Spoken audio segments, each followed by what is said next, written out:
So today, we almost completed the course. Today is our last class, and we'll go through some more transformation.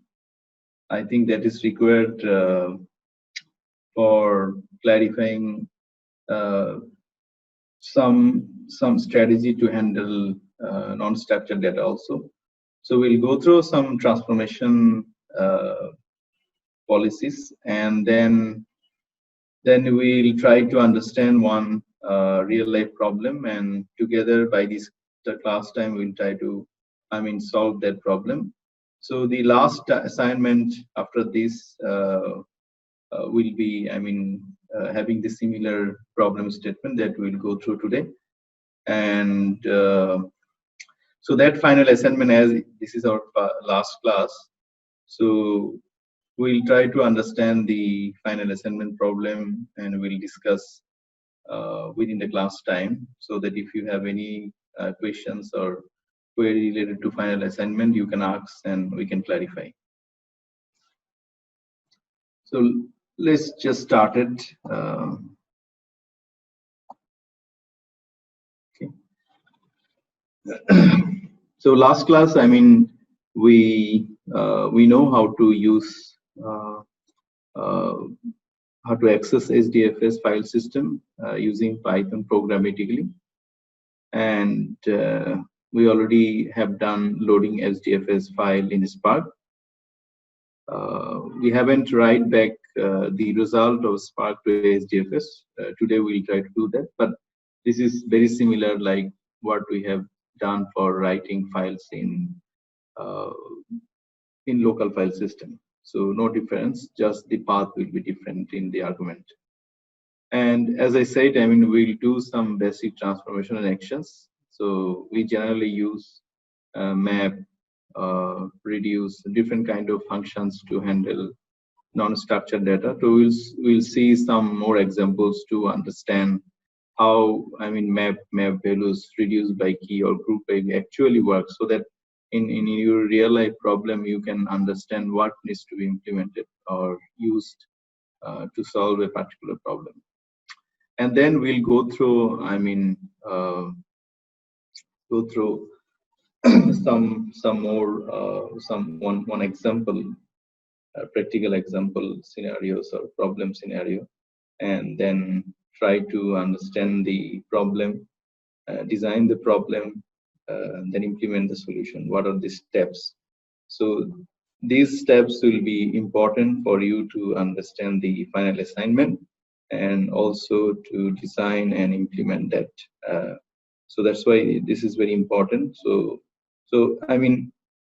these will clarify you a closed loop understanding how when you really face a problem, how to interpret the problem, and when to apply Spark, and how to solve the problem in a different ways.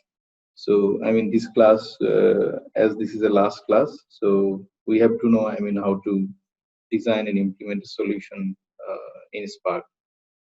And in the SDFS, we'll be just using SDFS by taking input or by writing output back. So uh, which will be basically used as a distributed file system. So today, just before going to any practical session, so we would like to, just revisit some transformation and actions. Mostly transformation, because actions are common, right? Either we want to show some output, or we want to write back to database or file system or SDFS, or we want to count something, right? So these are the actions. So it does not vary a lot, but the transformations uh, mostly to work on the non-structured data set. So we'll go through. So this is our file which we'll be going through for transformation exercise today. So let's say add.txt is placed in our home directory, and there there are 3 sentences, right? You can see this is our second file what we had going to put into our HDFS. This will be just starting. Python file operation is interesting, and we are going to start soon. So there are some words and 3 lines within the file, and let's see, I mean, how the basic map, flat map, group by operation and reduce by operation actually works with this file operations, right? So if I want to, I mean, count the words, we have seen this exercise earlier also. So, uh, so what we are, I mean, uh, trying to do that here, I mean, we are loading the file into RDD, and we are doing a flat map operation. So what flat map is doing using a lambda function, that it is giving us a series of words, I mean, separated by space, right? And then the map operation is doing that each individual word is provided a count 1, right? And reduce by key is doing for the similar words, please, I mean, sum up the uh, values, right? The keys is the word, and this is the value, right? So based on the keys, you sum up the counts a plus b. So this is the way, I mean, the whole program is running, and it is giving us the expected output, right? The soon the word is counted as 1, and into is 1, interesting 1. So this is the way, I mean, it works. But I mean, let's see, I mean, if we try to make it in a part by part, how it looks, right? So now that's why, I mean, the counts data frame, I mean, RDD. So let's load it and then do the flat map only. So the flat map outputs, as we know, I mean, that it is doing, I mean, just a series of words which were separated by a space. So it is giving us all the words. So this is the work, I mean, that is done by flat map. Okay. Now, if we see the next map function, then we can understand what map is doing. So flat map was giving us the words separated by space, and the map function is giving us a simple key value pair. So all the words are given a value 1, right? This is the simple one, I mean, okay. And the last operation, which is reduced by key. So reduced by key means, I mean, this is the key, which is the word, and this is the value. So reduced by key will work. It will find the similar keys, and what we are asking in the reduced by key function, we are asking to, so if we are passing to key value pairs, so we are asking to add those values, right? So that's why, I mean, for let's say word hour, we are adding the values 1 plus 1 equal to 2. Like for this 1 plus 1 equal to 2. So it can be, I mean, even more than 2. So we are not getting more than 2 occurrence in for any word, but if it is there, it will happen. So this is the way, I mean, step by step, how the solution is working, right? So you understand how flat map works, how map works, and how reduce by key works, right? Okay. So I mean, just to understand the terminology, I mean, more confident way, let us try to solve, I mean, few more different problems using the similar methodologies, right? So first problem, on top of that file, we want to we want to see number of words per first letter, right?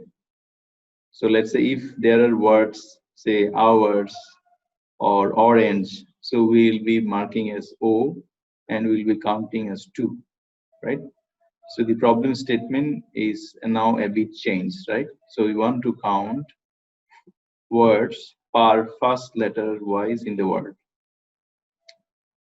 So if you want to do it in one line, the code would look like, let me show you. So we are loading in the RDD. We are doing the flat map that will give us series of words. And now in the map function, we have already changed the key, because the key is the first letter of the word. So we are accessing a word string and we are taking the first character, right?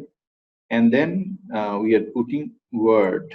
But here, basically in the final output, we don't want to see the word. We want to see the word count.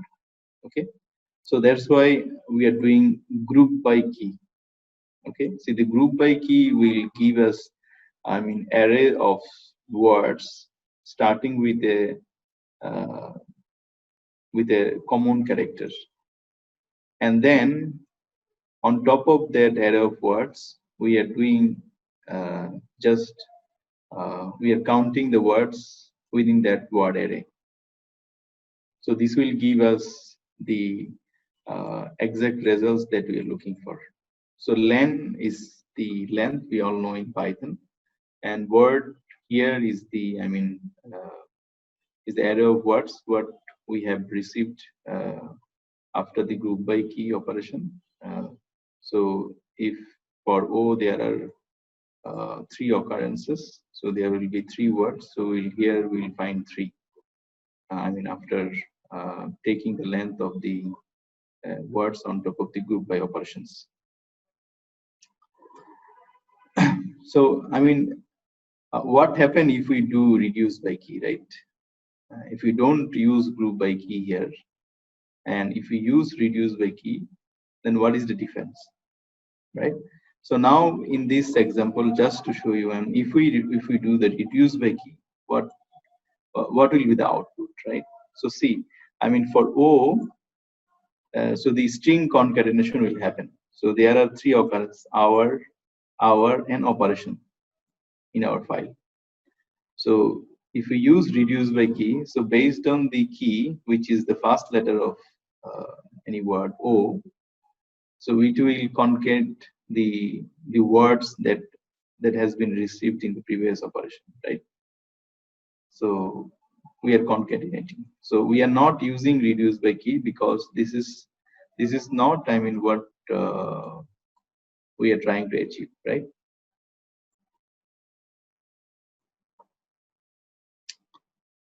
Okay.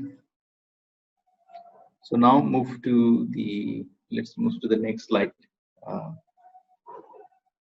So the map function, if we decouple the solution that we have discovered here, so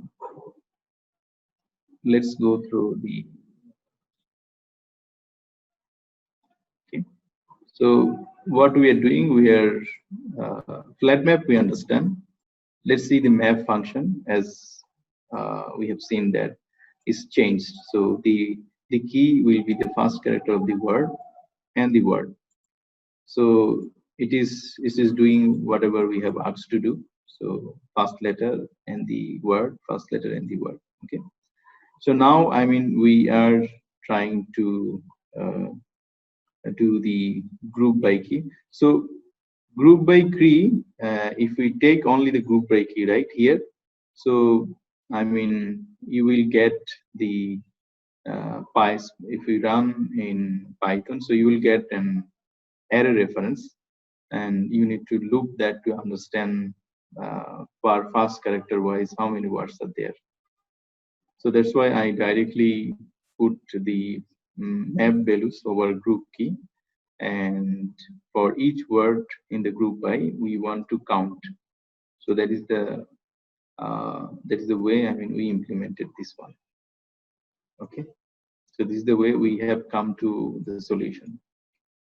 But if the problem statement is, I mean, a little different, right? What we are looking, for example, let's say we want to see number of unique words. So earlier the problem was number of words per first letter wise, right? Now we want to see number of unique words per first letter wise.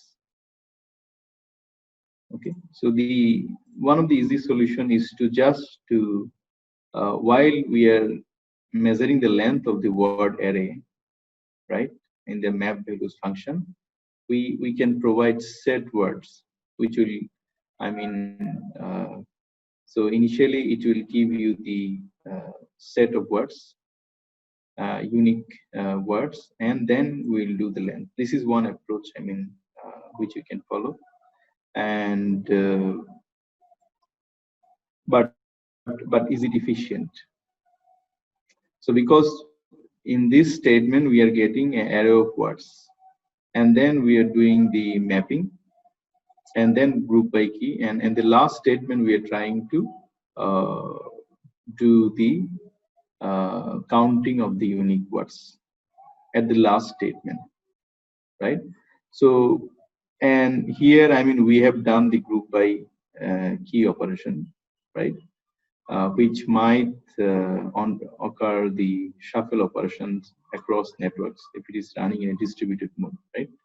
So what is the, I mean, efficiency we could achieve if we can do the operations in a little bit different way?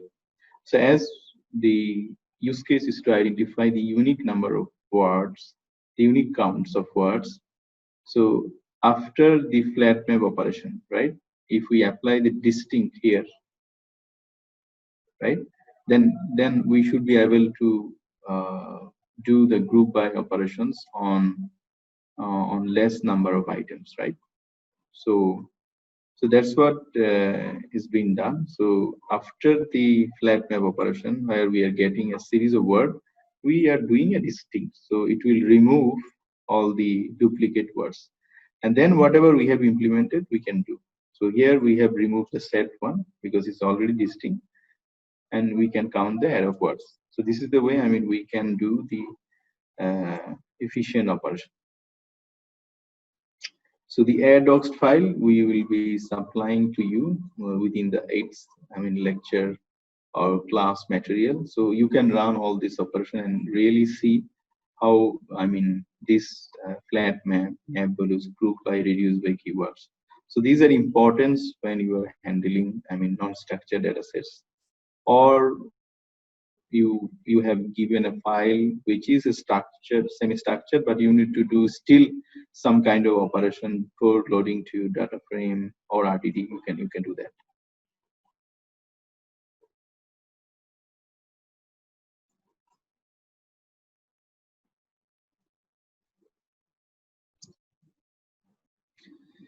So now today, let's go to, I mean, understand a real life problem and see how we are making one solution for that problem. So Lilcon Labs, I mean, set up an environment, a synthetic environment to acquire 9 weeks of raw TCP dump data for a local area network, simulating a typical US Air Force LAN. So they operated the LAN as if they were a true Air Force environment, but prepared it with multiple attacks. So seems like, I mean, in the US Air Force LAN, there are multiple attacks on the, this is not physical attacks, this is on, I mean, hacker attacks in the LAN. And those, all the transaction of this LAN is captured into a file named corrected, and we are just given with one high level schema, which is called column, an XLS file, from where we can understand how to interpret these corrected raw files. But the corrected raw files, we'll see how it looks. So what they are trying to achieve that, uh, so the arcs is to, so it should be 1, 2, 3, 4. Sorry for that. So select the TCP network interaction with more than 1 second duration and no transfer from the destination. So we want to identify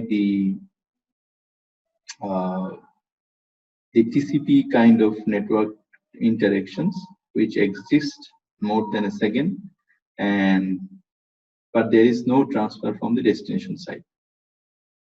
And the output format is arcs, this duration and destination bytes. So we'll be having more clarity when we see the corrected one.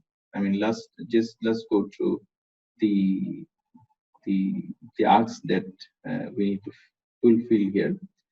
Find protocol type voice network interaction count. So let's say there are different kind of protocol, like we know the transport protocol according to the file, the TCP or UDP. So protocol or ICMP, whatever protocol exists in the corrected file. So protocol wise, we need to count the interactions that we have found in the given input file and count how many interactions last more than a second with no data transfer from destination. Group by protocol type, and output can be protocol type and count. And last exercise is count them by level. We need to give a level. So there is one column whether is a normal operation or abnormal operation and protocol type. So output can be level, protocol type, and count. And there is an instruction, the if the level, which is given in the corrected data set. So in the level, they have provided normal or many different texted in the level column in the corrected file. See, they are saying if the level is not normal, I mean, if the level is not normal, then we need to consider those as attack. So that should be in the output. So now let's see, I mean, what is the schema and the real file. Then we'll go through the instruction to be followed.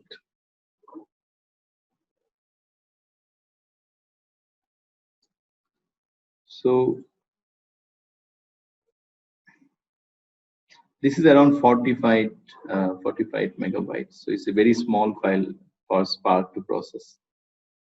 So if you see there, the file is not having the headers. That is, I mean, one important point. And but this is a pure CSV file delimited by comma. Okay, that is another important point that always we need to understand. And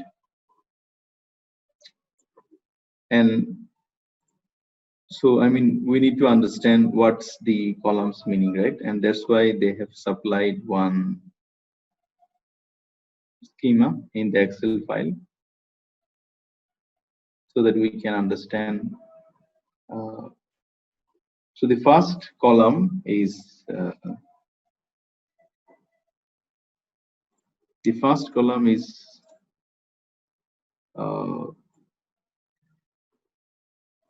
the duration.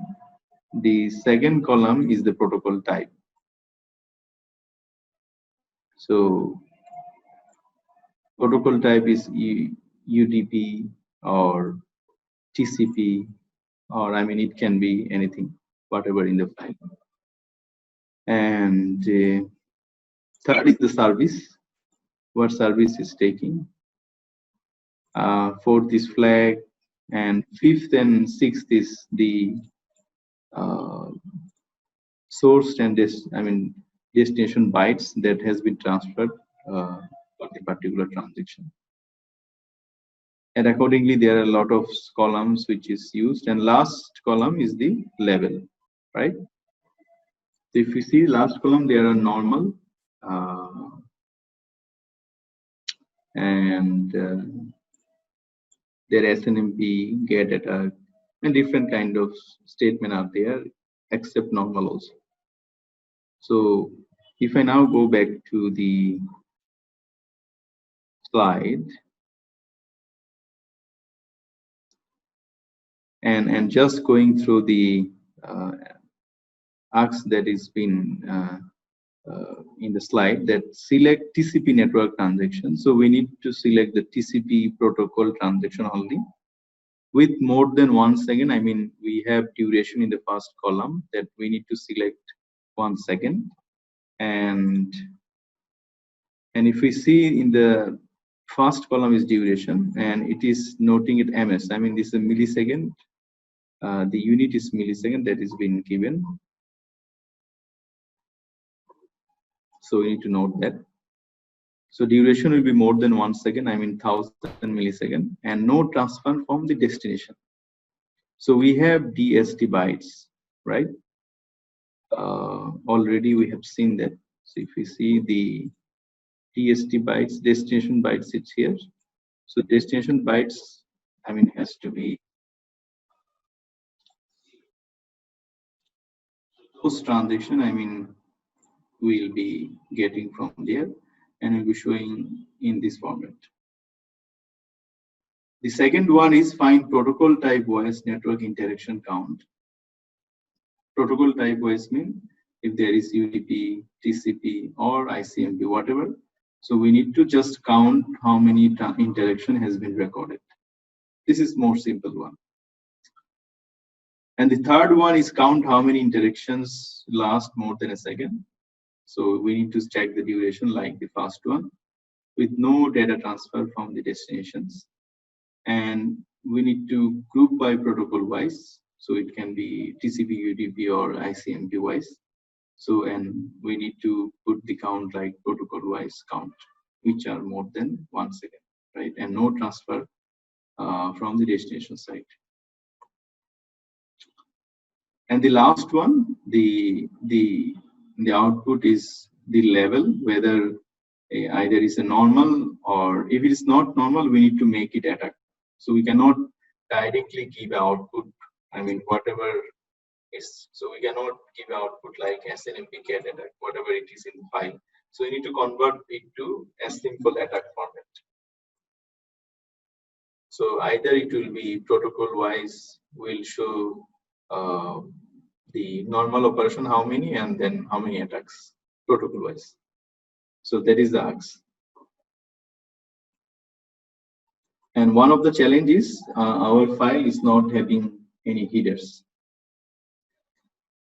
So the instruction is this file will be found in our SDFS. The directory is raw.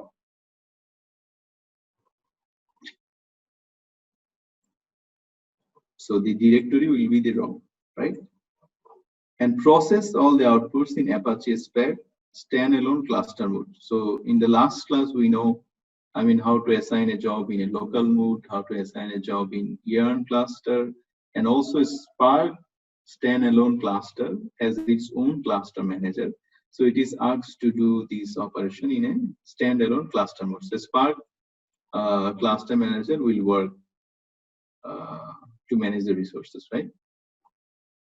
And whatever output being asked in first, second, third, and fourth, we have to write back in the same directory, right, in CSV format. So whenever there is an asks to CSV format, we need to make sure the CSV is by default comma separated. If there is an explicit ask to generate a CSV by delimited in different characters. And we need to run the Spark job every day, 3:30 p.m. So if we create one Spark job, and we can make the Spark job in shell script, and that can be given in a Linux scheduler, which is called cron tab, that we have already seen as part of shell script exercise, right? So this is the problem that I think we are clear about the problem. So for this type of problem, what we generally need to follow before going to the implementation or coding. So just just check about that. So we need to always see the, we have to see the real data pattern, right, before jumping into the problem statement. And we need to understand the payload type that we have to load, because the payload type can be CSV file, but the delimiter can be different, right? It may not be comma, it can be colon or semicolon. So we need to understand while loading the data either in the RDD or data frame or data set. So we need to understand the payload of the data and select appropriate APIs to load that.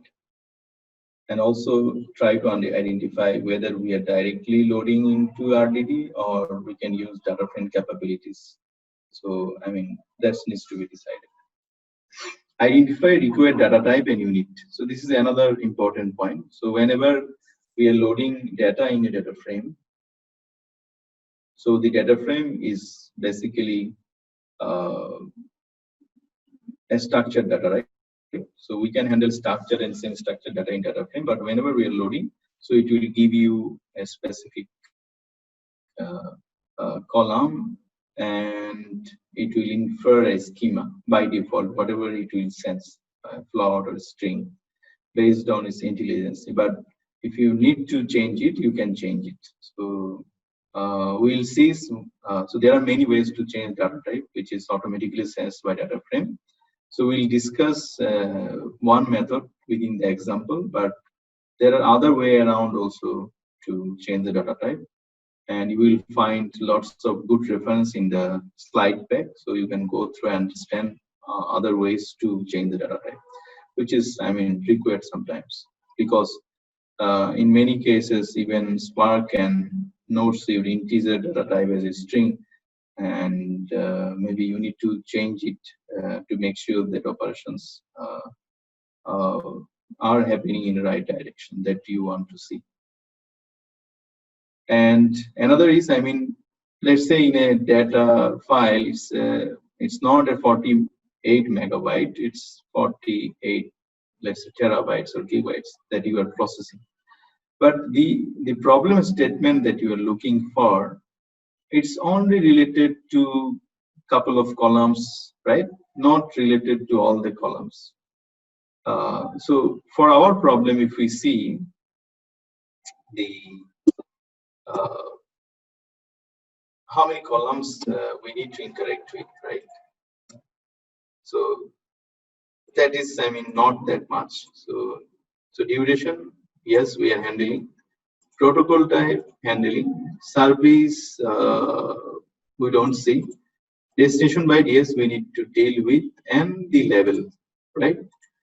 I think these are the columns, if we can consider, we should be able to produce our output, right?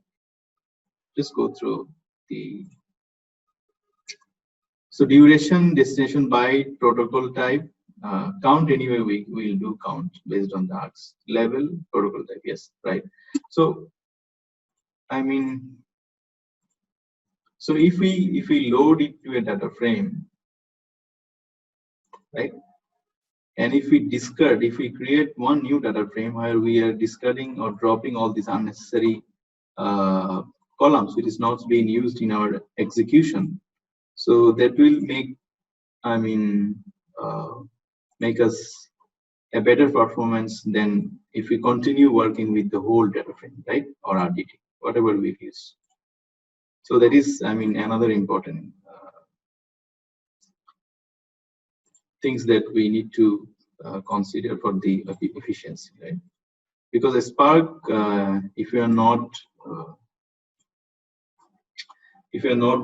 stating how to work with RDD or data frame, it will by default try to work with memory. And if there is any memory constraint, it will automatically try to work with UTIX. So, but the Spark beauty is it will work on your memory initially. So the required fields needs to be loaded and processed in the execution flow. That is the third point.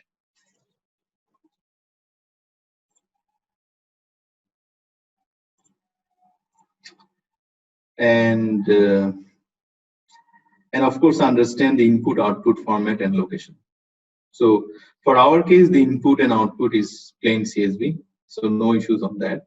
So you can use direct API to load and download and upload into a Spark and out from the Spark. And the location is SDFS, so we can take data from SDFS in a periodic manner. I mean 330. We'll go in a location, we'll see particular format corrected, we'll load it, and we process it according to ARCs, and we'll generate our output right back to that location. So that is also clear, right? Confirm the way Spark has to run if it is specified, right? But in many cases, it needs to be decided by the organization or business. So if it is decided by you, you can decide whether you will run on Kubernetes or Yarn or Apache Mesos or standalone. Definitely not local and the PySpark interactive mode, right? That is not the way. I mean, the productions it will work. So local and PySpark basically works for development purpose. To plan the packages you would need to use. For example, here you want to interact with SDFS, whether the file is already in the location or not, right? So you need to use the SDFS. So you identify the SDFS package has to be loaded. Because if you start loading, start executing Spark operations, and there is no file, so you will unexpectedly, your program will terminate, right? So you will not get that. So try to handle exceptions, whatever you will handle. So the SDFS package, if it is with us, you can go to the directory, check whether the file is there, and then only you will go for a Spark execution. Otherwise, you terminate the process because you have not received the input file from the directory. So there can be many more exception handling, and we as a best practice, we need to handle all the exceptions, thinking scenarios, what can be in the real network or real place, right? So we need to handle all the exceptions. And of course, plan for the resources you might need as per your cluster configurations.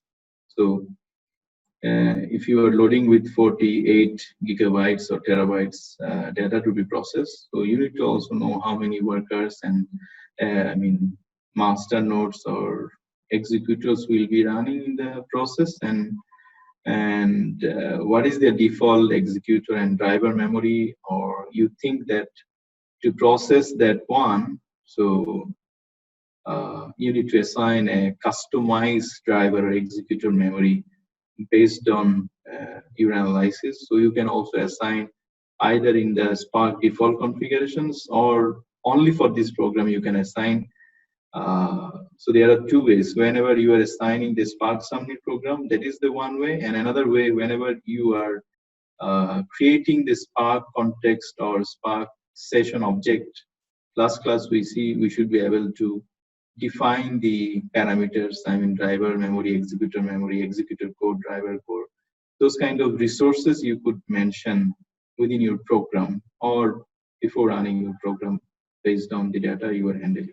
So this depends on your cluster configuration and the amount of data you are targeting to handle. And plan for efficient data flow by applying required repartition if you think.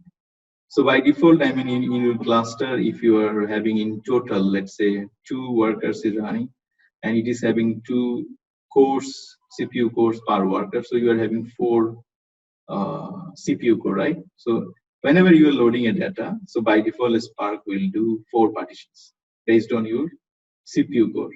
But if you want to repartition in a more manner, so you can call repartition to avoid sometimes the out of memory errors, right? So you need to do this kind of, I mean, some optimizations. So partition by, so there are many other methods which is an advanced part. So you can read by yourself. So some of the techniques I'm sharing. And then you can go for your development. So you know, I mean, what are the fields you need and how to tackle with that. And after doing your development, definitely you need to do some kind of testing. Even within the development period, you could use PySpark and you can see how the transformation and action works. And then you make a script uh, and test in a local environment, right? Then prepare a shell script, enter all of your details, try to capture all the logs, output logs and error, and configure into your scheduler. Whenever you give it to the scheduler, test couple of times whether it is running in the scheduler, because there are scenarios that whenever you are running your script, it's running manually, it's fine. But when you give it to the schedule, it's not running. The one of the common reason is not getting the environmental variable that is required to run your script from your Linux user, right? So that's why we see that we initialize all the environmental variables in the top section of the shell scripts to make sure whenever it is running on the schedule, initially it will execute the user shell variables and all, and then it will start the flow. So now, we can move to the actual, coding exercise and see how it is, right? So I have already opened the file, okay. So I would like to create some more things in the program, which we have not discussed in earlier classes. So here, if you see, I'm creating one directory. So if it is already created, it won't be created, and that's the function of the -p command of mkdir. So I'm running that command. So I'm creating one folder. And last time when we build a script, we use Spark session, if you remember. So there are two ways to enter into the Spark execution. One is Spark context, another is Spark session. So you can use either one, but the recommended one is Spark session. In the last class, as we have seen how to initiate the Spark session. So this time I thought we use Spark context. So that's why we are taking the Spark conf object to configure our Spark activity. So we give as app name here. So we have declared the app name as a global variable in Python. So our application name will be Net Connection Analyzer, right? We are analyzing the network data. And there are more two global variables that we have defined. So our core SDFS interaction directory, according to the instruction, is the SDFS raw file dir. Our base SDFS base URL is this, right? The name node host and 9000, right? So if we concat these two, we should be able to reach to the right directory where we would like to interact. Okay, so here, we are initially our Spark context, and we are getting the SC object, the entry point.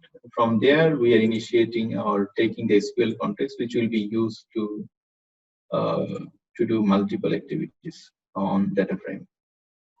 And now it's a well-known things. We are interacting with our SDFS. So initializing the client class. So we created, if you remember, .sdfs CLI one file. There we define the we have defined the URL and the user to access the files of SDFS, and we are getting list in the raw directory how many files, and we are counting here. Okay. So if the files are 0, so we don't need to do any operations. So we can exit. If there is any files that we are looking for, which should be corrected according to the instruction, then then basically we are loading into an RDD. If you see, we are loading this into RDD, not in the data frame. So scdocs text file. So ASDFS base URL is up to 9,000, and then we are giving the /raw and the file name that we have received according to the loop, right? So we are loading that corrected file into our raw data. Now, if we see, if you can see, we have already loaded this one.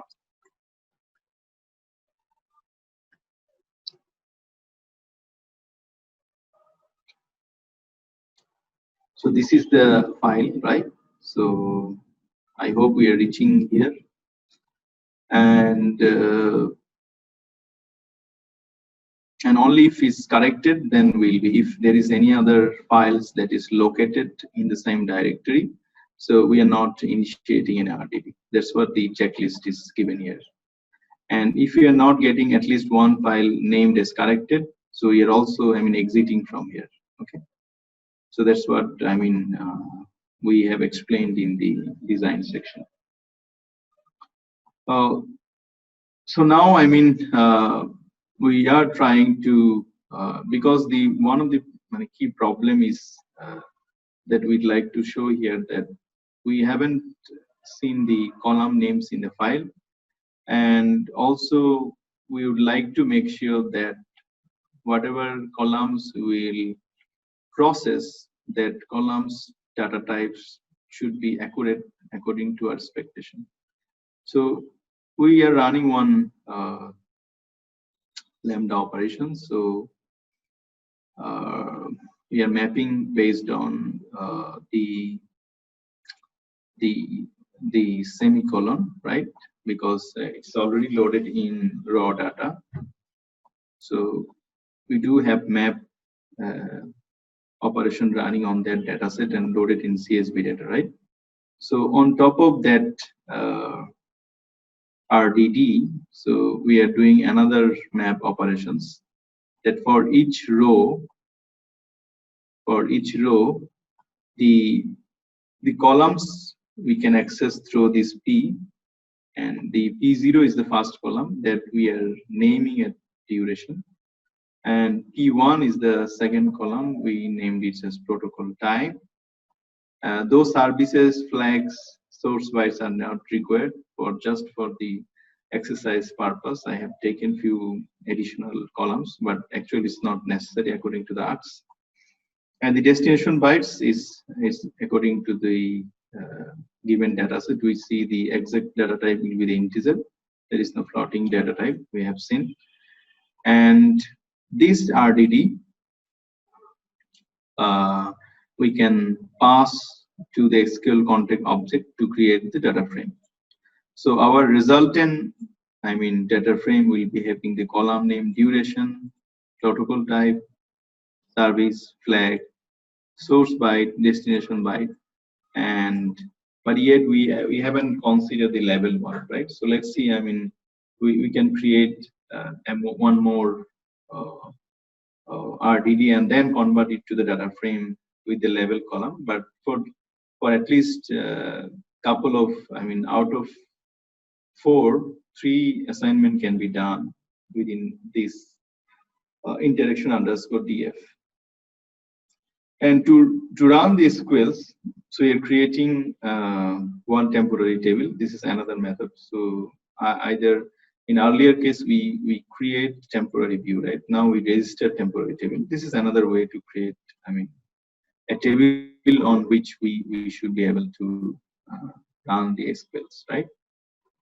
So the first, ask is to select TCP network run interactions more than 1 second duration, and the duration is given as milliseconds. So we need to consider 1000 milliseconds, and no transfer from the destination. There would not be any transfer from destination. The destination bytes will be 0. So if you'd like to, bring that analysis from the given RDD interactions underscore df, which is called at interactions as we create a table. So we need to select the duration, right, and the destination bytes. from interaction table where the protocol type equal to TCP, because it is asking only for TCP network interactions. So the protocol type is mentioned clearly. The protocol type is TCP, and in duration is more than 1000 millisecond, which is 1 second, and destination bytes is 0. So if we do that, then we'll get we can print this output, and it is been asked to write back to the same directory. So we are going to the same directory, right? And we are printing into analysis_1.csv. So we're writing back the output, whatever is captured in the TCP interactions. And we have given a qualsec because it's a distributed environment. If you are not giving the qualsec, maybe we'll get multiple, partitions. So to make sure we'll be getting one resultant CSV file, so we are giving qualsec.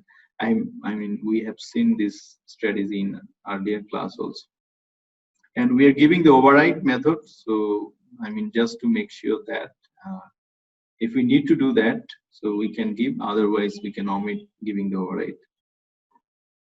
So here, as I'm running for the class over and over again, I prefer to give override, otherwise it will give us an error that, so there is already a file and it will terminate. The next assignment is just to find out the protocol type OS count, and there is no other filter. So this is simple. So that can be done directly even without running the SQL, right? So we are selecting df.select protocol type, duration, and DST bytes, and we can do group by operations, protocol type OS, and we can get a count. So if the protocol is TCP, how many transactions? If the protocol is UDP, how many transactions? And then we can show and we can write back simply in a similar manner as we have done for the first one. Coming to the third exercise, which is similar of the conditions are similar. The destination byte should be 0, duration should be more than a second, and what's the last condition? The third one is, but this protocol count should be, protocol type wise, we need to count that. The only difference is first and third. In the third one, we need to give the output, the protocol wise, right? So, so in the data frame, we have taken only 3 columns: protocol type, duration, and DST bytes. And we are doing the filter. So in the filter, we are mentioning we would like to see the destination, the duration which is more than 1000 millisecond, and then destination bytes is 0, and then we are running the group by operations.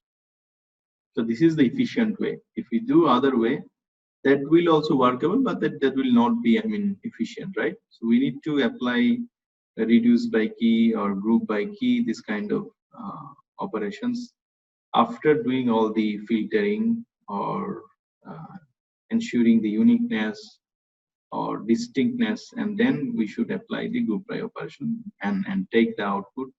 This is the action, right? We are counting protocol type wise, and this count will make sure that it will give us the counts of the network transaction where the destination bytes are 0 and durations are more than a second.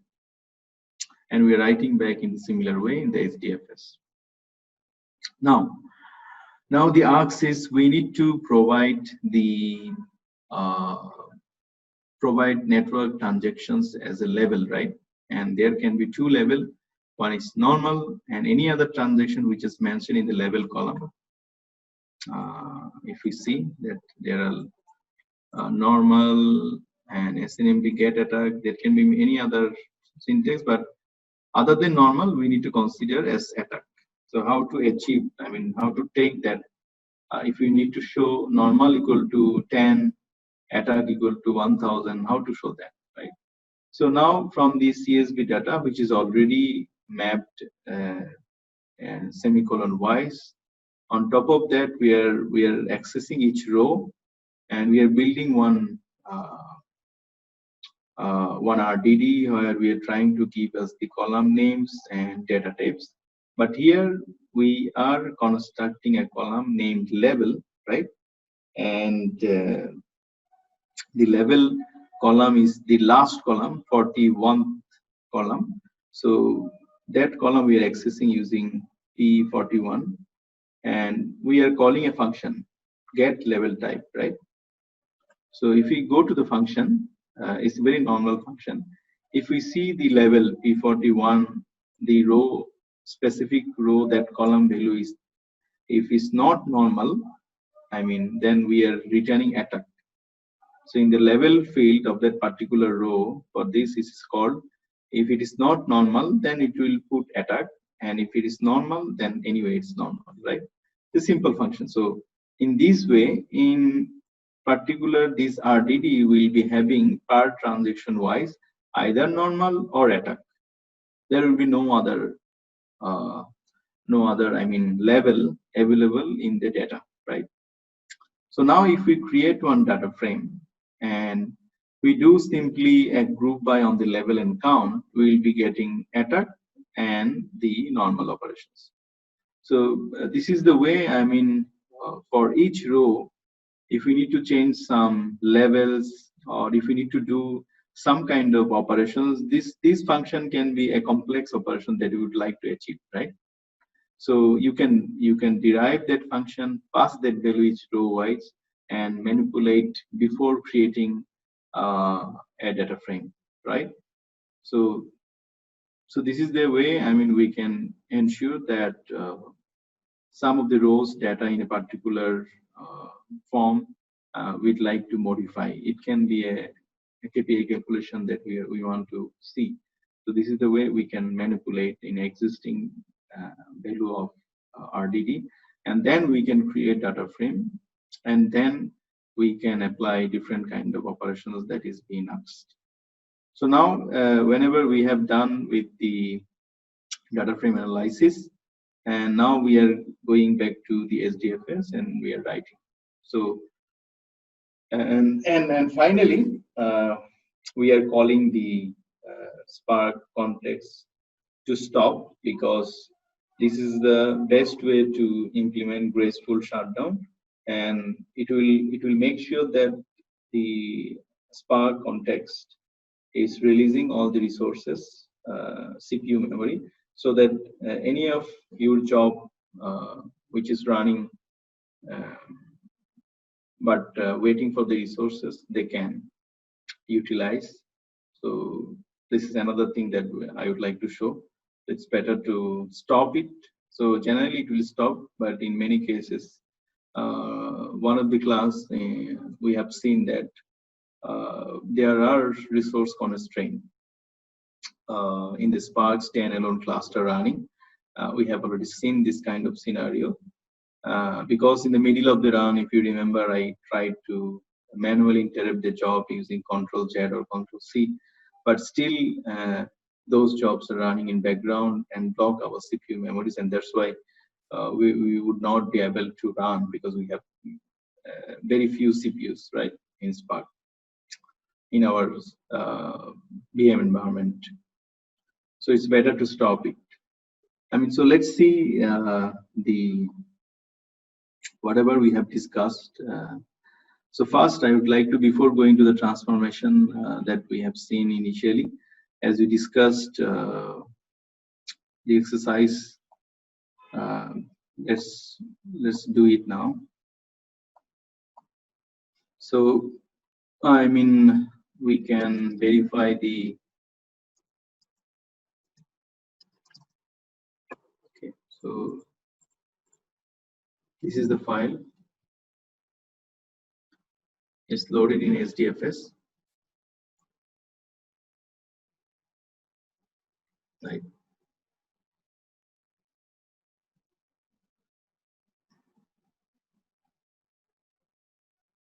I just put cat statement in the SDFS. There's a lot of files. I'm just putting Control Z here.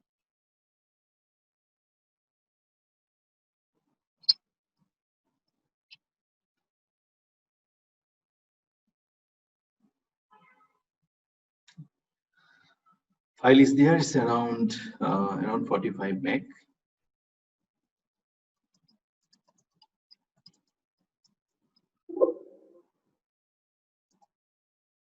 So our Python script, which we are going through, it's kept in the home Hadoop development folder.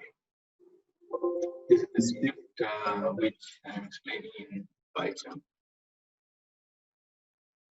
Just checking a bit. Okay.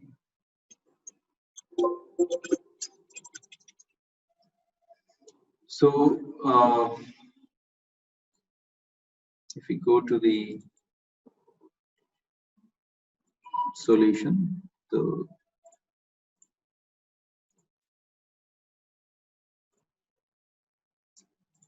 and when we build our Spark, and let's just test it once. So we are submitting the program, and as it is been told to submit to Spark standalone cluster, so we know what is the cluster Spark cluster URL for submitting our job, and this is our Python script, right?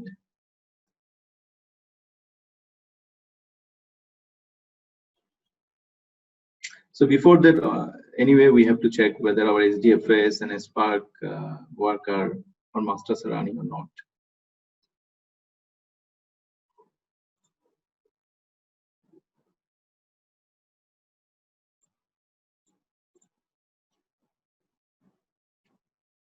So it's 6999. So this is the Spark management URL 9999. I see we have 2 worker running, and our application is running, right? So we can kill here. I don't want to kill now. So name is Net Connection Analyzer, which we have provided during a Spark context initialization. So if we click, we'll go to the actual execution flow. Yeah. So it's running.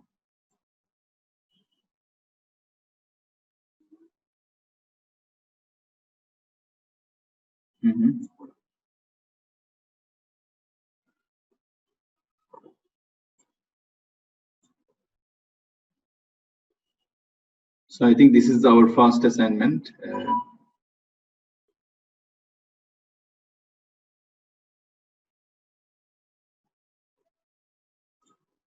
See how many stages are already created. There are some completed stage. This is pending, and this is already running active stage. Let's go to one completed stage.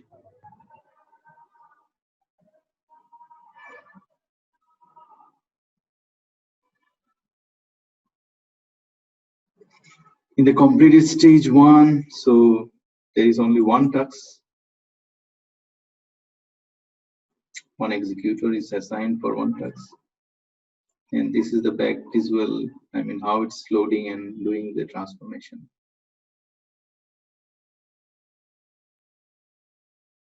If you go the event timeline, there should be only one, right?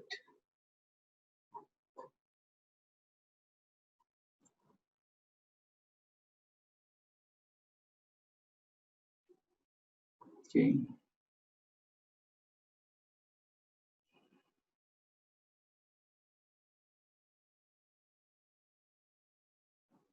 TCP transactions count. So this is the first time, sorry.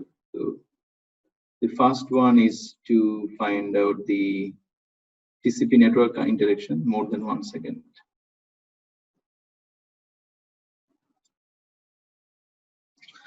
So it's running yet and it's finished off. So this is the last one. I mean, normal will be around 60K.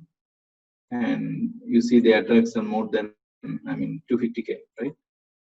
Because we have also printed into the console before writing to. So this is the TCP protocol wise count.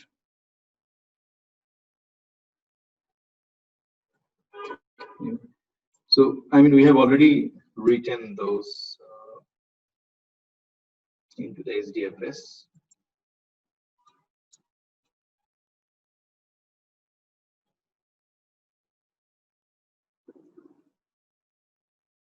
So if you see the analysis.1.csv that we have asked to create, it is updated on 9th 1208 local time 0910, right? And it's a directory, okay? It's not a file. So I'm going to the directory. Oh, sorry. So we have to.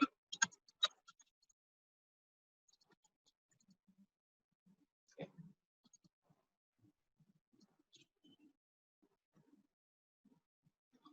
Let's see what is within the directory. Okay, so there are. So this should be the output file, I mean, which we are looking for.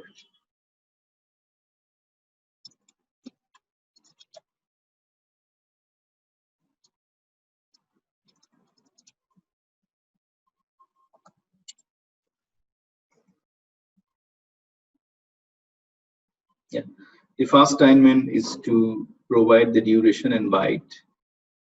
Yeah, the first assignment is to duration and byte. So that is already, I think, printed as part of the.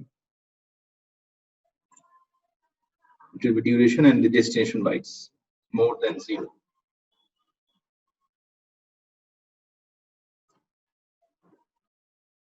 No transfer. The transaction duration will be more than 1000 millisecond, I mean 1 second, and destination byte should be 0. So all the destination bytes are 0. So now if we go for the second one,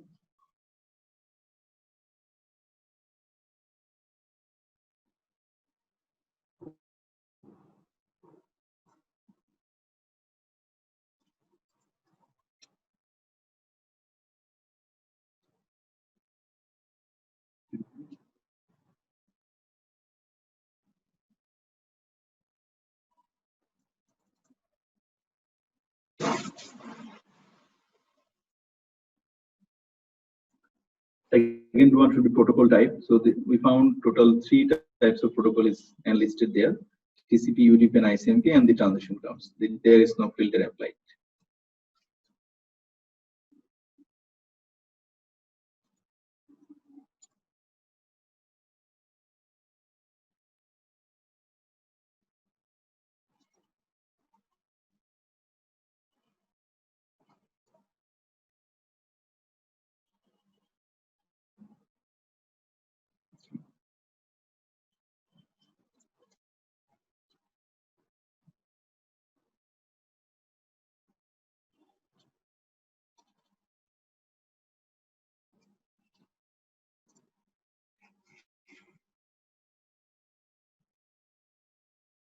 So many of you, I mean, would have thinking, I mean, we haven't printed the header. So if you just give the options, header equal to true, then I mean, you can get the header as well according to.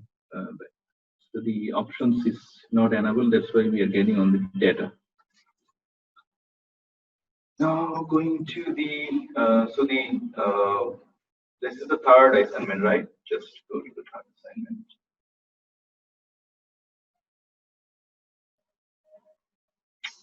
How many interactions more than, and it should be protocol type. So I mean, protocol type wise, we need to find out the transaction which are more than 1 second duration and with no data transfer. So for ICMP and UDP, the protocol type, there is no transaction available which is more than, I mean, 1 second, and the destination byte equal to 0. So that's why I mean we are getting only TCP. Right? The last one is the attack and the normal operations.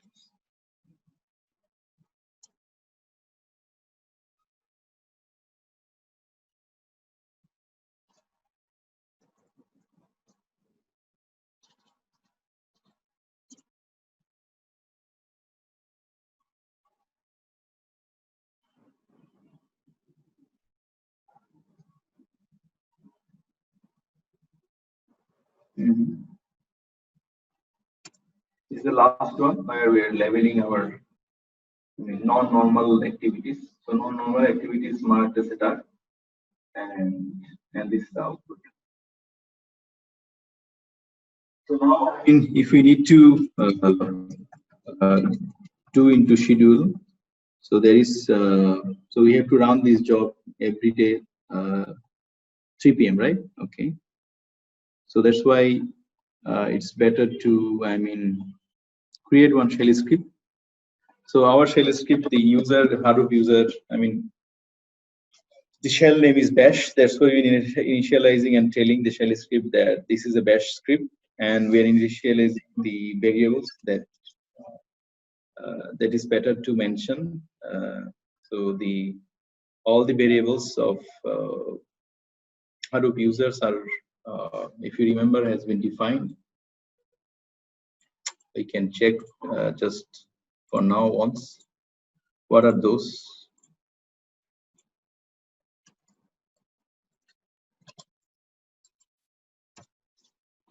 Defined our Java home, we define path, and we define how the conf directory is very important when you are running the yarn job. And we have defined the Python 3 and what is the Python library that we are using for Spark, and we're realizing something. So this environment variable will be reinitiated with that line. So,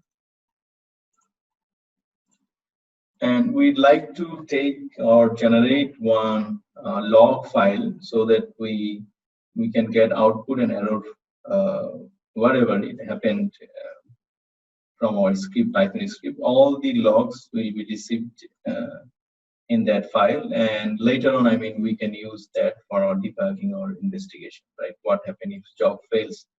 So we are giving the log name at network analyzer, and we created a date time field in a specific manner where we will be getting year, month, date, hour, minute, second, to make sure that the log file is unique. And we are also taking the process of the shells, the process ID, which are unique at that point of time. So we know how to take the process ID, which is $, right? So if we give it now also, like this. So this is our process ID, right? That is being used. So that is been given, and for the particular moment, this ID is process ID is unique, right? So this is the way we can create one file name, log file name, which will be unique. And so if before this Spark script is running, right? Just for your information, if you need to run any Python script, you can run. Let's say you are asked to take from an external environment this corrected file, and you need to drop that file into the SDFS. So so that part of job you can write in your a separate Python script that no relation with your Spark job. And that's why I would like to keep that options here, so that if it is asked, so you can do that. We do generally many pre-processing of files before loading into the SDFS or Spark. So as part of that, it has been asked, you can write as long as it's required. You can write required scripts. It can be built on Perl, Python, whatever. So you can write, and then after that you can write your Spark job. Even after running the Spark job, you also can run independent Python script to take the file or to do any post processing also. But we recommend to keep only required work that needs to be related with the Spark, keep in the Spark script, and others you can separate because it does not require Spark to work in a distributed fashion. And if you work also, it will not work unless you are using RDD and data frame.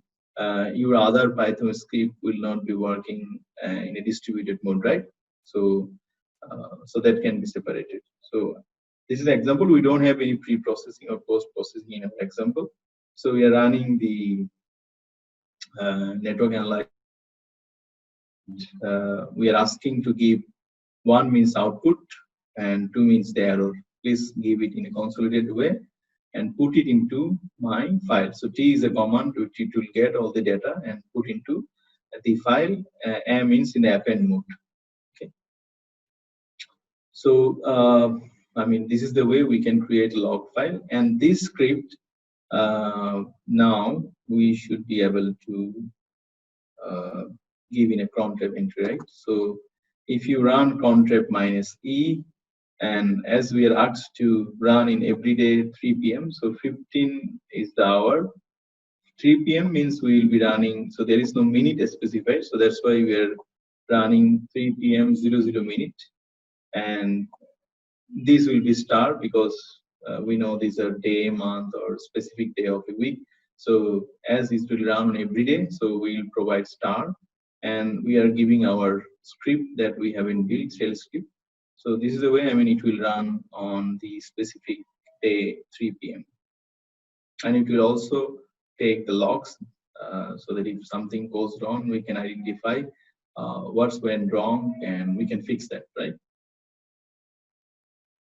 So this is all about a real life problem, and we see what is being asked, and we do some kind of pre-processing. I mean, before doing or making the data frame, and then writing back data to the HDFS, and we test our code, and then so it's running, and then we build or incorporate our Python script into a shell script and make one cron trap entry so that it will run in a periodic way.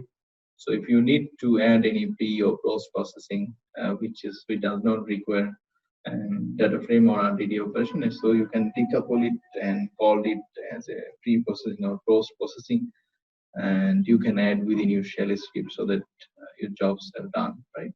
Are done. So, so now if we move back to the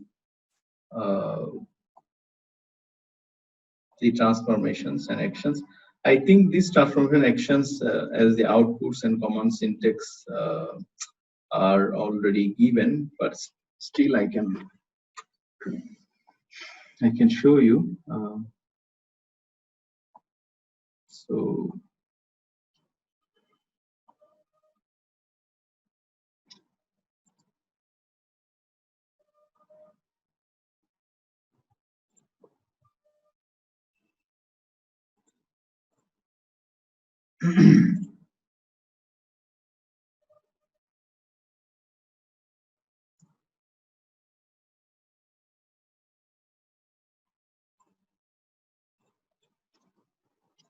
Show you some example of that using PySpark.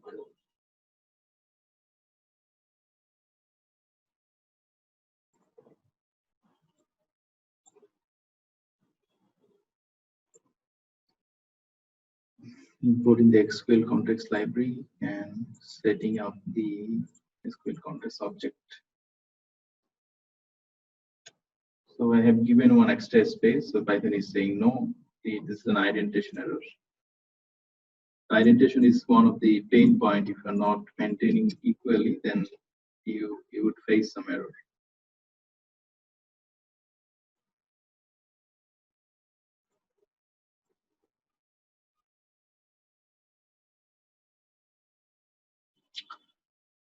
So this is our word count one, which we have executed, right?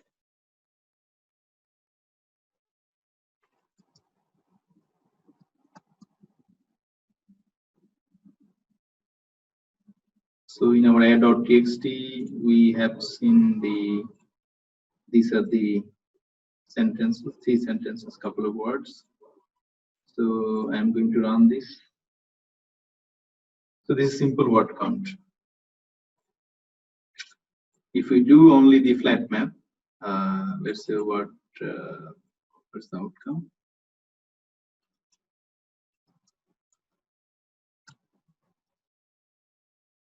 So the flat map will give you a list of words separated by space.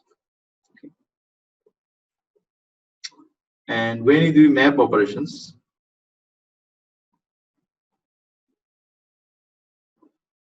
it will give you the word and give you only the one counts.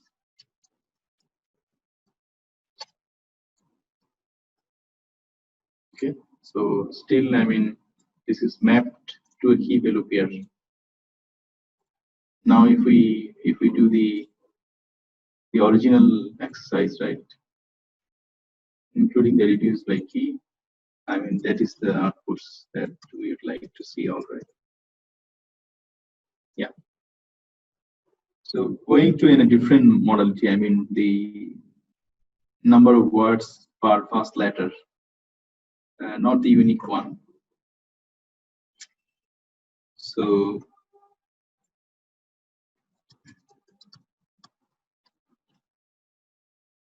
this will give you the count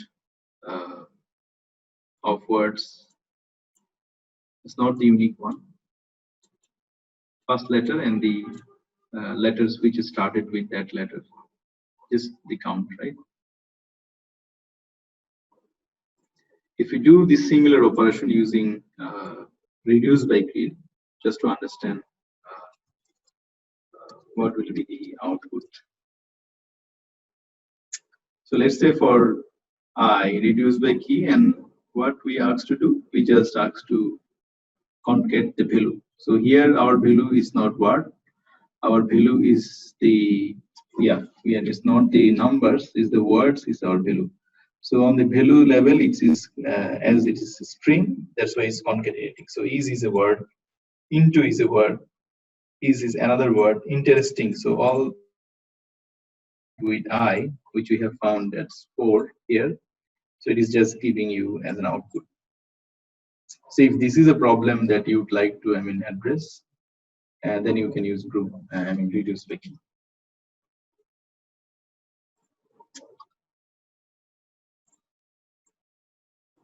So now if we do the split of these operations up to the map function, because earlier we do mapping using the word and the count. Now our mapping function is different.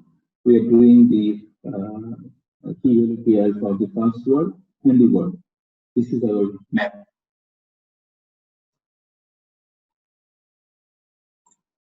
And now if we do the group by, that it's not yet visible to us because it's require one small script to run. It's an array of words. So an array of words.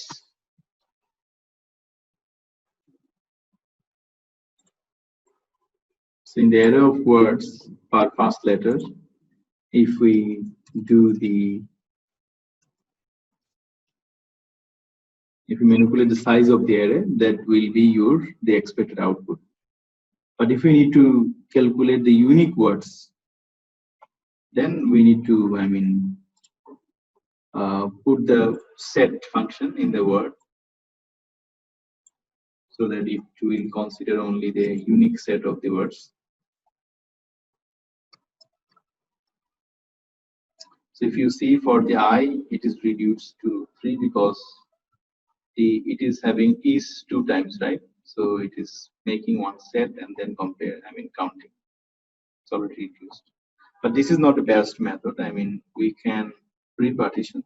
I mean, if the file size is really high and it's need to process in a large cluster, and if we need to repartition more than the count of our CPU available in the driver and executor, so we can perform the distinct operations. So if we do the distincts up to the count, right?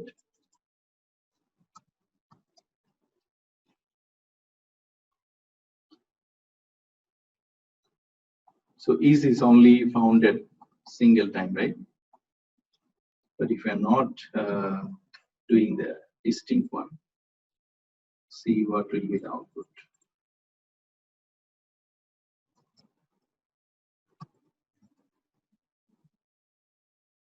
Okay, so here we'll find these maybe multiple times because we haven't. Yeah, see, here is this, and so this string will make sure that the distinct word are there, and then now if we can run the operations, and we don't have to keep the set here, so we can reduce some shuffle, which will be running over the network in different executors. So the data that we are going to handle will be less. Okay, so that's what the practical part of these sessions. Now we just quickly move to the exercise one, which you need to submit.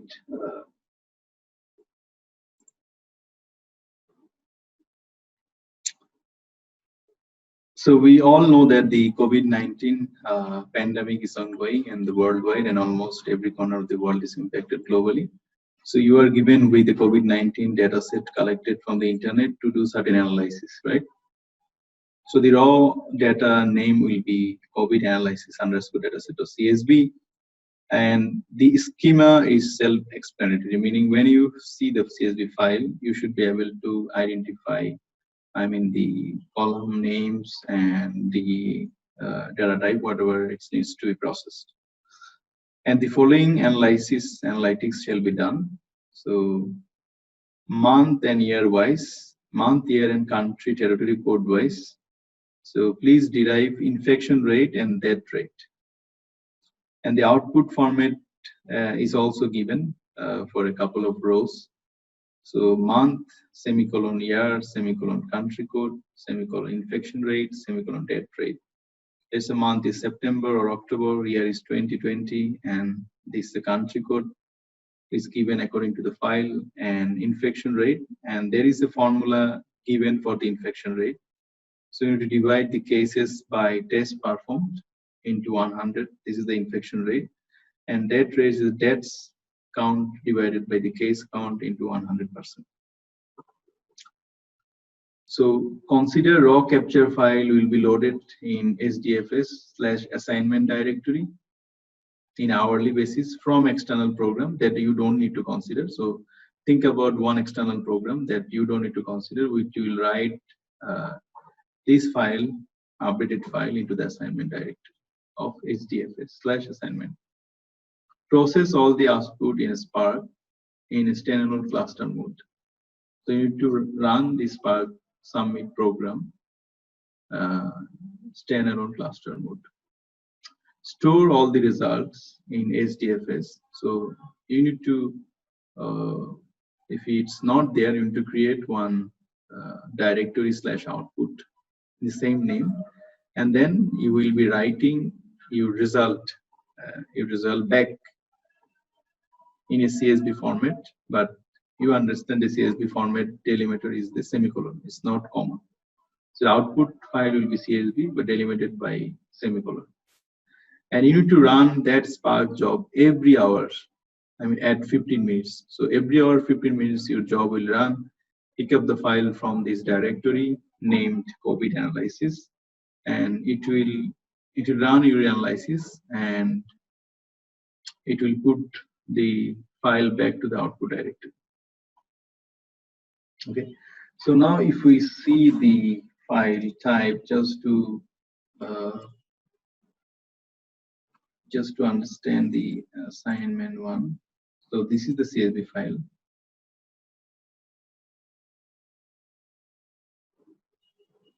So Excel is not able to identify the. So it's separated with colon. Output file is separated with colon. It has 1, 2, 3, 4, 5, 6, 7, 8, 9, 10, 11 columns over there. And this is date. Definitely this is day number, month number, and year number. This is the cases, stats, and test performs, and this is country name, I think, country and territory name. This is the GOID, and this is the country territory code, which is we using hopefully according to the instruction. And this is another column. This is POP data from where it's collected. So this is the file which is separated by colon. So you need to process that. So you have provided all these columns value which you need to process and make the infection rate and death rate.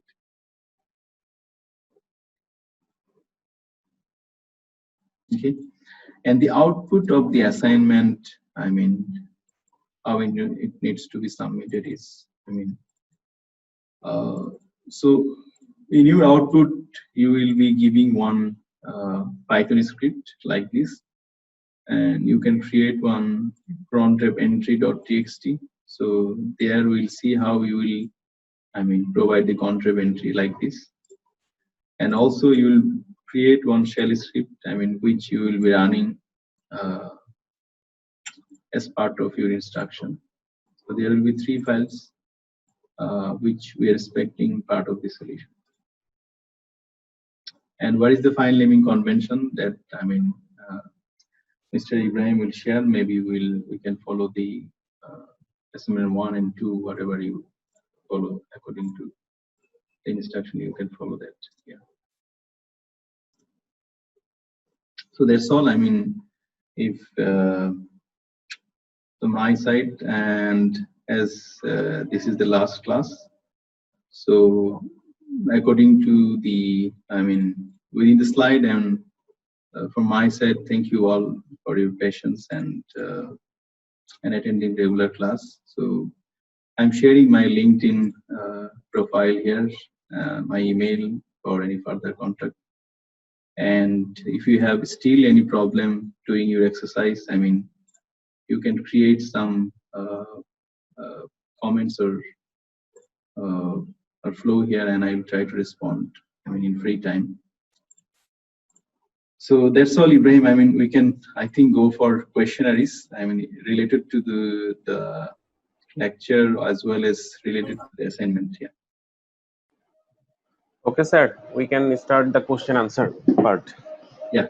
Okay.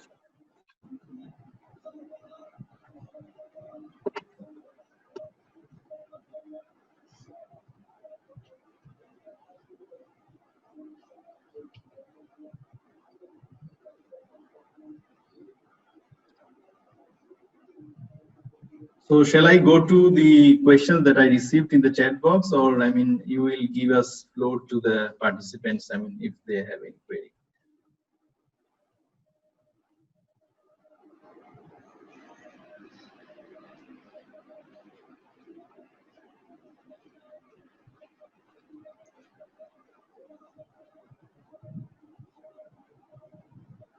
So I'm going, I mean, question by question, I think. Should we use reduce map and flat map method instead? So it depends on the, I mean, as we went through, right? So what is being asked and what we really need to do. So based on that, I mean, so we need to think about which operation needs to be done. Yes, in the last class, in the 7th class material, one PDF is reference to use Python 3.6. and another updated material is reference to use Python 3.5.2. Which one we should use? Basically, I mean, we are using 3.5 in our, I mean, host environment, Windows or whatever the host environment you have, and we are using the different version in Spark. So I thought it's better to use the same one. So the material has been updated. So it's better to use 3.5 as you're using PyCharm in your host environment. See, please point out the scope of RDD and data frame in program ONS, right? So, I mean, the RDD is resilient distributed data set, and the data frame API is different from RDD. So it can handle structured data and semi-structured data. But whenever you are loading in data frame, the data is structured.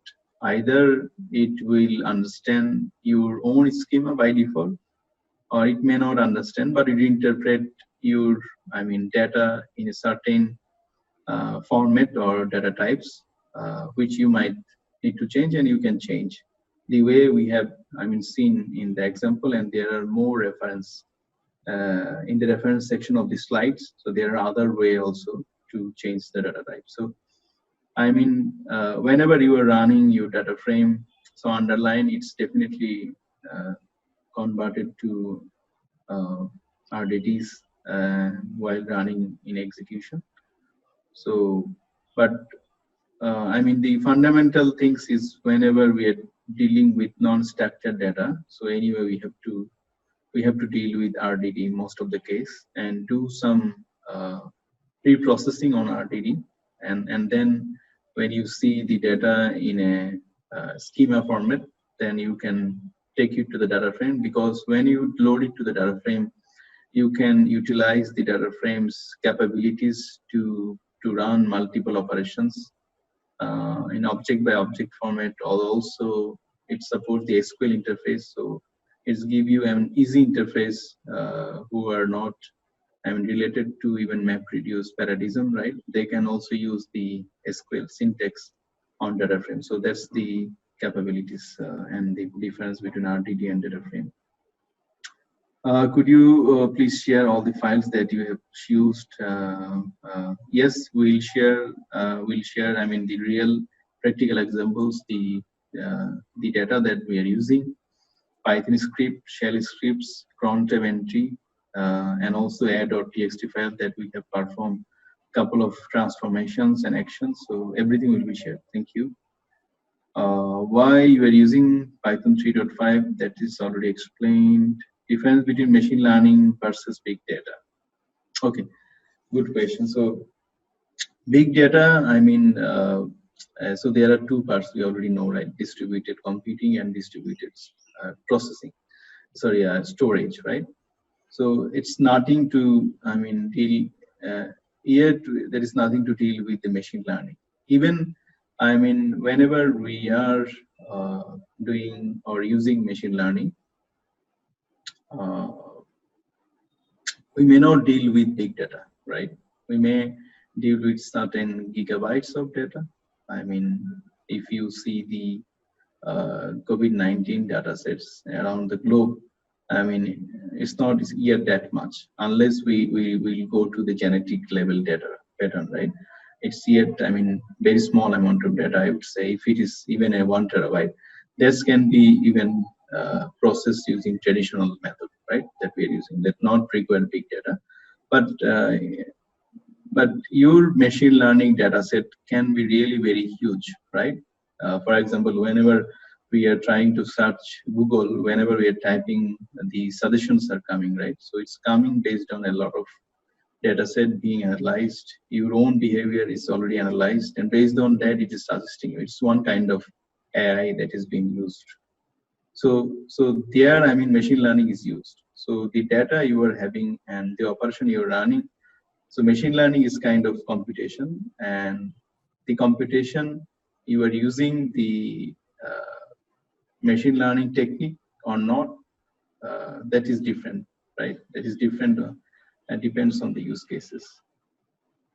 So in the machine learning, the machine will be deciding and learning based on the training data, and it will be giving you the forecasting or whatever expectation you are having, right? No, she's for that.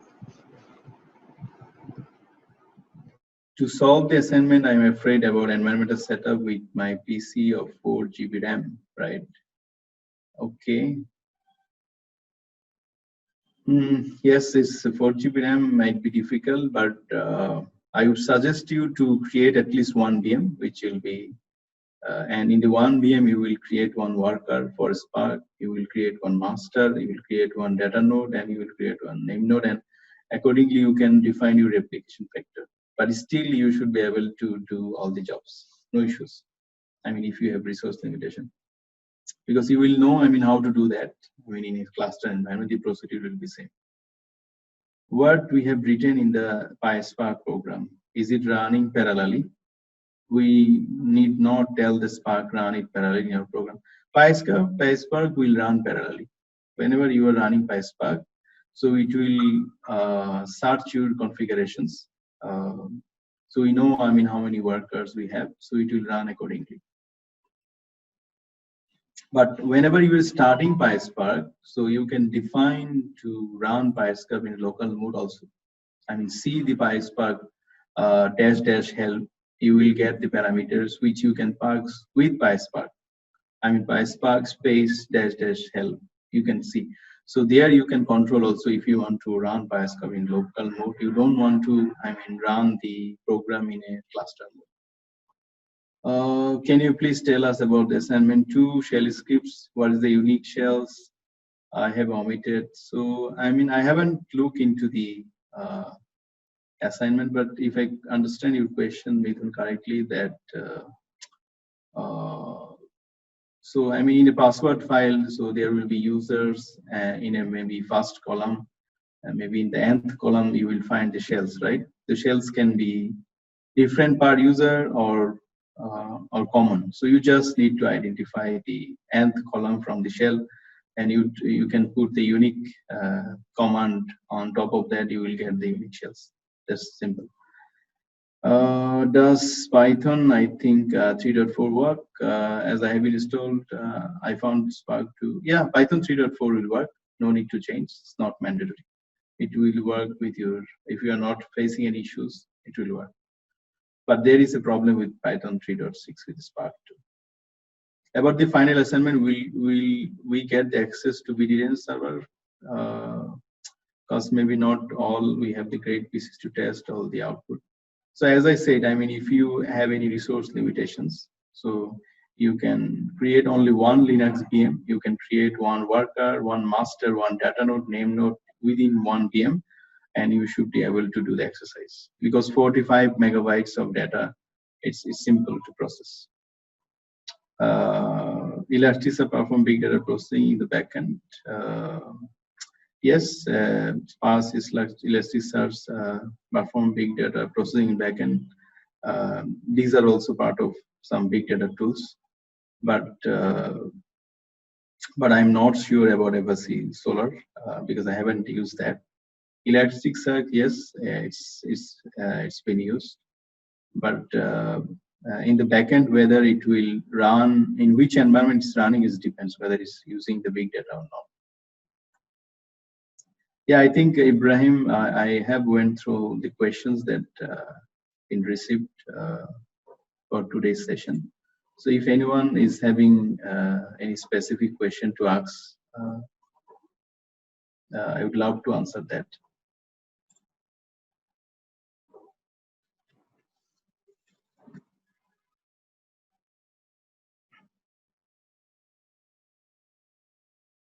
Hello?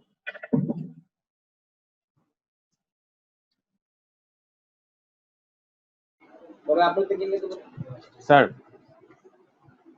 Yeah, so I mean, I have went through the questions. Okay, so some of participants press hand raise, so I enable their microphone if they have some questions. Yeah. Okay, Soyod Abdul Latif. Yes, Yeah. sir, I have 3 questions, very little questions. The first one is in front tab, you have defined the first column as 00. If the time is 3 p.m., the first column should be 15 and second column should be 15, right? Something like that. that. The first column is defining the minutes. Oh, first column is minutes. Yeah, second column is hour. Hour, okay. The second question is that if we get some unstructured file, unstructured data, could we convert it through the Excel as a structured data? Then we work, or we will work in the unstructured data? So if we get any unstructured data, so directly, I mean, if we load into data frame also, you will see it's not that meaningless, right? It will not be meaningful. So I mean, the unstructured data better to load, I mean, in RDD and do some pre-processing. So either the pre-processing can be done on RDD level, or you can use any other language to pre-process that data and extract the, I mean, use cases that you want to derive. Then only you should use the data frames. Okay, the third is that as this is our last class, could you share some extra resources, something I like that, some books and other online resources, links, so that we can explore more, we can study further. Yeah, so I mean, if you went through each and every class, I try to, I mean, give some references, right? So if you go through the reference, even today reference also, you will find a lot of good, I mean, links, or you can enrich your knowledge in certain levels. I mean, today you are in one level, so you need to, if you need to increase that level, you can go through the references. I try to attach a lot of references in each class. Please go through that. So I hope it will be helpful. Okay, thank you very much. Welcome. Okay, Mithun Kumar Ghosh. Hello. Yes. Hello, Mithun. Hello, sir. Hello. How are you, sir? I'm good. How are you? So I'm fine. As the assignment 2, the second part, I have asked the question as a written format, but maybe I couldn't clear my Yeah. word. So here, as the shell is the 7th column, and there it is listed as bin/bash, bin/csh, and there are some other things that those are not shells, like no login is bin/shell, that is shell, uh, is bin/sh and bin/sh, those are duplicate, right? So I can pick one, bin/sh, right? So I have picked only the bin/sh and bin/csh. I'd like to know if I'm correct about it. Yeah, I understand your point. So you are saying that if some of the users are not mapped with a specific shell, right? Yes, sir.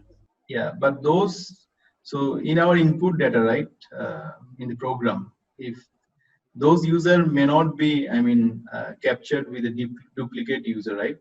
So if those are considered as a duplicate user, then, I mean, the question you are asking is valid. So let's say there is one user X, which is assigned to, I mean, a no shell or no login, right? So, and this X user is not found more than once in the etc password file, then, I mean, the second portion of the assignment that you are talking would not be valid, because firstly we are trying to grab the users which are duplicate, and for duplicate users we need to find the shells, and those shells should be printed in a unique way.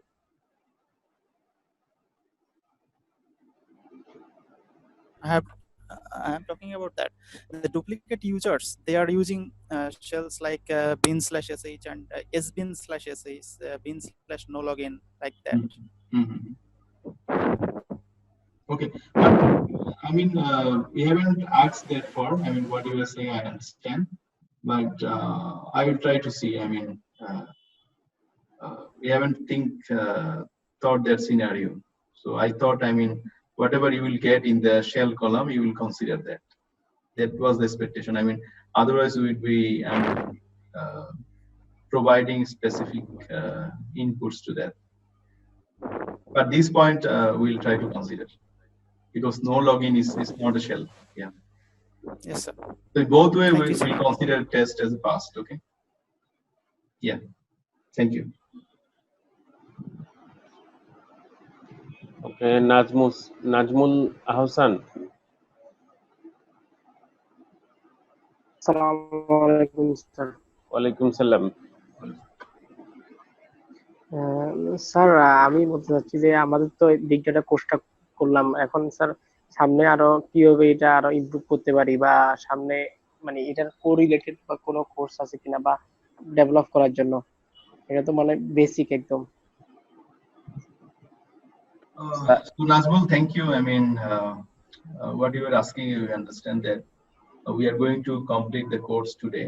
I mean, what is the next, I mean, advice from my end, I mean, to G sir yeah, to continue the journey and G sir G sir to develop the expertise, right, in this G domain. Sir এটাই ছিল Yeah. So, frankly speaking, the course materials uh, is designed in such a way that it cannot be said as very basic, because many of the big data courses, if you see, it's running many places I have seen. So these are just big data is 3B, velocity, uh, I mean, volume and all, right? In very basic way. So here we understand the basic concepts. We know how to deal with Hadoop. We know how to set up a small cluster, and we also know how to run some computation in a distributed manner, and some of the basics troubleshooting technique that we have seen as part of the course. So I think the next step would be, as many of you are already student or are not familiar with the toolset that have been used, like Python or shell script or the Linux environment. And so I think after the finishing of the course, my first suggestion is to get confidence whatever whatever is delivered as part of the course. So that's first, I mean, job, I mean, that I am suggesting, because I know the way and the phase we follow, I mean, to complete the course. Many of you are still on lagging and having challenges to configure a cluster or having some errors, which is normal, right? G sir So this is one. I mean, just get confidence on whatever is delivered in the within the course, and then I think whenever you are confident with the course curriculum, then you will see, I mean, go through the reference that I have attached in each lecture. Try to go to the URL and try to understand the additional details that has been placed in the URL. And then the next step would be to try to simulate some problem statement by yourself, okay, and try to solve those problems. So if any of you are coming to the market and luckily you are attached with some organizations who are dealing with such data set, and you will start work in a production environment, you will see many of the knowledges delivered into the, I mean, course will be useful.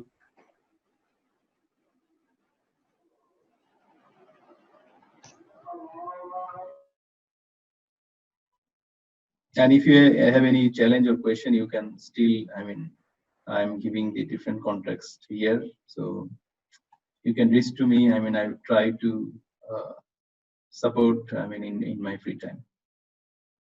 Yeah, thank you, Najmul. I mean, I'm not sure whether I can answer your question correctly, but that's what.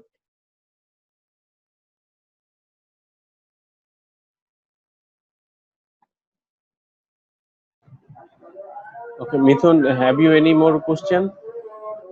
No, sir. Okay, thank you. Okay, Khan Muhammad Ubaidullah, have you any question?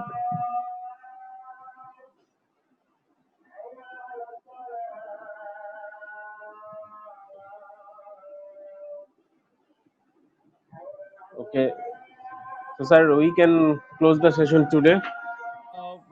Ibrahim, Yes. before closing the session, I want to say something. Yeah. Okay. Any third assignment for this course? Yeah, we have went through the third assignment. This is the final assignment, Jahid. So we have already. One second. Yeah.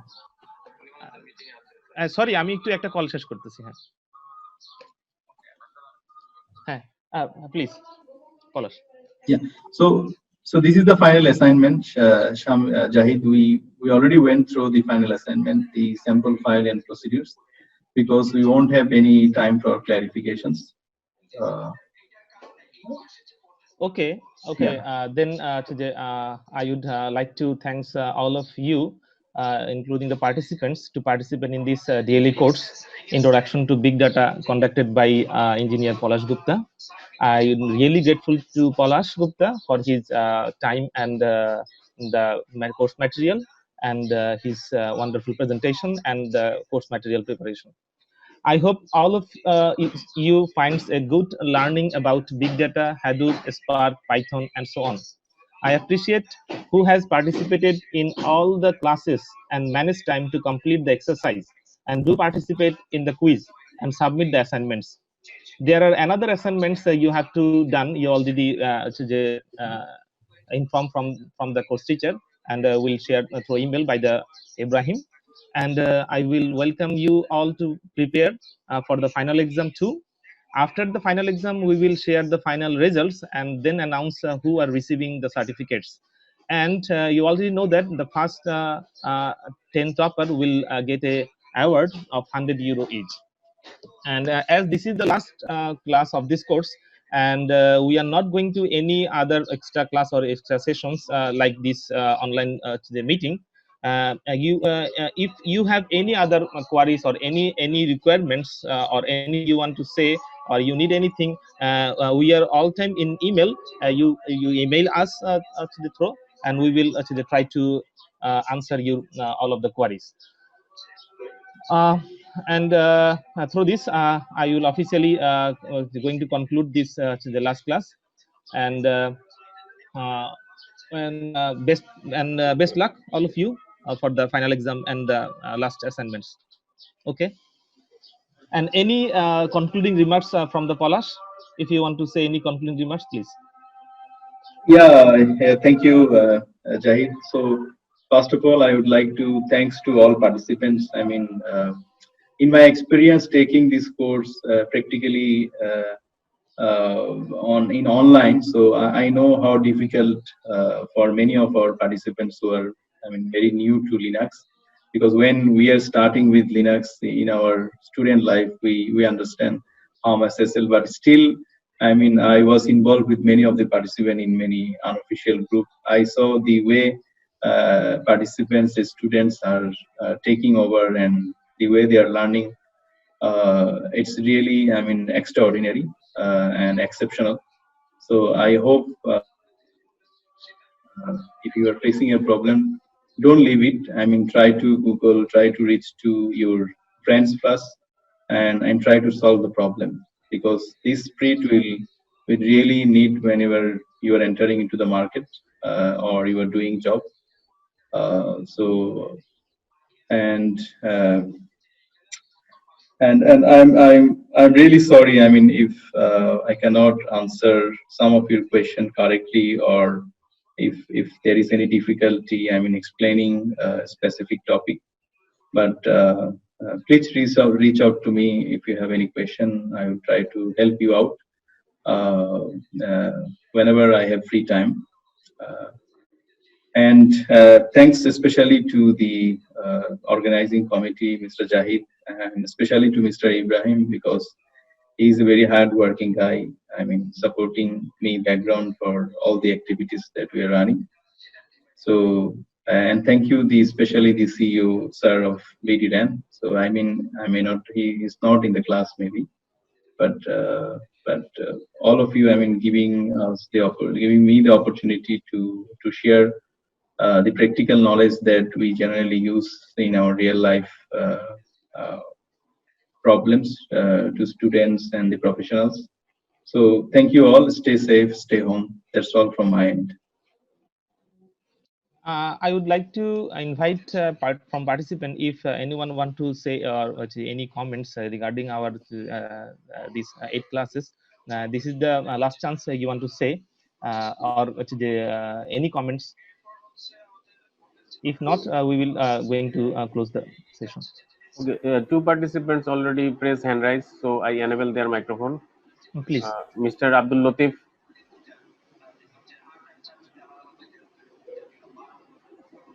Hello. Yes.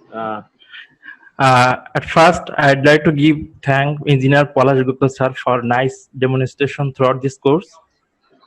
And lastly, I have a question regarding assignment 2. Sir, do you consider age being logged in or being false, etc. as self or not? Yes. So thank you for your question. We are thinking, as we are not explicitly mentioned that for any filtering. So as Mr. Mithun already mentioned about the problem. So whoever you consider those as a shell or you skip those considering as a shell, for both cases we will consider the test as a passed. So either you consider as a shell or you remove those as a shell, we will consider that.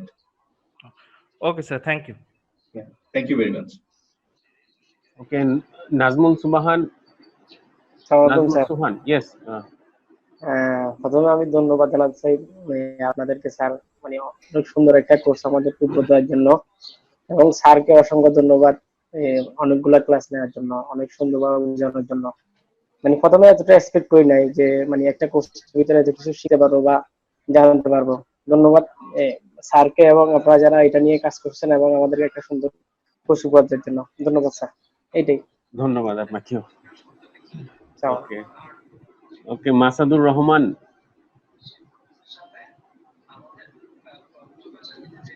Mr. Asad.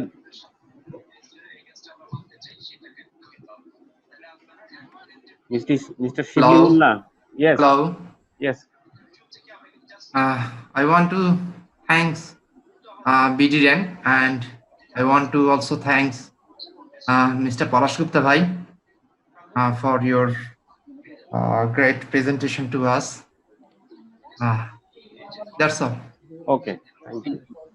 So anyone, Mr. Mahmud Rahman, your microphone is enabled. Mr. Siblimullah. Assalamu alaikum. So I also would like to say the same thing. Actually, thank you so much to Palash Gupta sir. Just one thing I would like to mention, like the scripts that sir made was really amazing, especially for the configuration and all those stuff. So I really would like to request BDN for taking more initiative for this kind of courses, especially if it's possible from Palash sir. So thank you so much, Palash sir and BDN and all the staffs for all the supports and everything else. Assalamu Thank you very much. So much. Thank you. Okay, Mr. Mahmud Rahman.